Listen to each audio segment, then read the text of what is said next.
Welcome to CE on ReachMD. This activity, titled Lighting the Way, Exploring the Potential of Photobiomodulation for Dry AMD Treatment, is provided by Evolve Medical Education. Prior to beginning the activity, please be sure to review the faculty and commercial support disclosure statements, as well as the learning objectives. Hello everyone, this is CE on ReachMD and I am Marion Munk. Today I'm joined by my colleague David Boyle. Thank you so much for joining us. Today we will be discussing how to sustain visual acuity benefits using photobiomodulation in dry age-related macular degeneration. What is very important to remember is that in order to sustain visual acuity, you have to repeatedly do photobiomodulation. And when we look at the clinical data we have so far, the initial LightSight 1 trial was doing photobiomodulation every 6 months.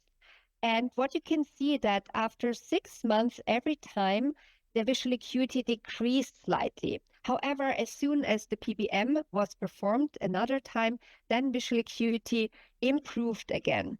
But based on this fact that we had a waxing and waning of visual acuity, it was further decided to limit the interval between the photobiomodulation sessions and treat the patients every 4 months. Marion, I think it's important to point out this is not a cure.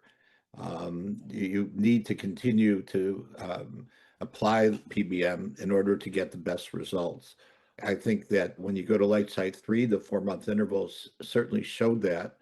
And I think that the effect was continued over the 24-month period. Correct. Yes, this is what you nicely see. So with only 6 months interval, we saw that visual acuity decreased within the treatment intervals, while within a 4 months interval, you could sustain visual acuity.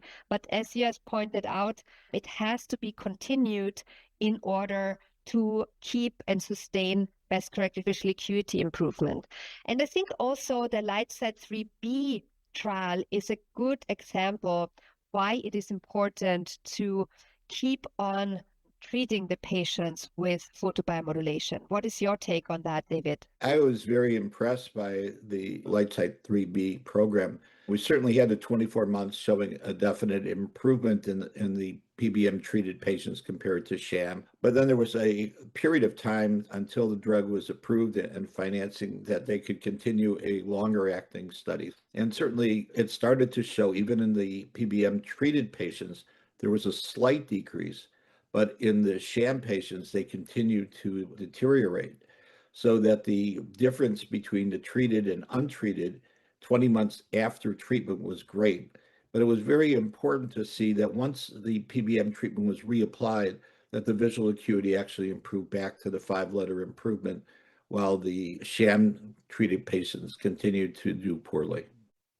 So you can say it's never too late to start PBM, but the earlier you start, the better it is. And you can also see it's if you even treat the patient once, you can also see that the decrease of visual acuity is at a lower pace than compared when a patient would have never been treated with PBM, correct?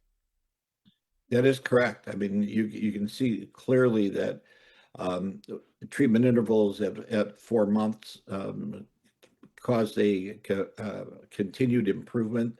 And as you pointed out, that it was early but continued, and after a couple of treatments, the result was even further improved. So I think it really points out to the fact that a continued treatment at set intervals will give you the best results. And also, this is almost Cox postulates. You know, you treat somebody, take away the treatment, they get worse, and then you start the treatment again and they get better. So I think this really shows that there is a treatment effect here. Yeah, that's a very good point. This is one point, how to define treatment effect here. Totally agree with you. Unfortunately, I think our time is already up. And so thank you very much, David, for the insight, and thank you all for listening. You have been listening to CE on ReachMD. This activity is provided by Evolve Medical Education. To receive your free CE credit or to download this activity, go to reachmd.com/CME. Thank you for listening.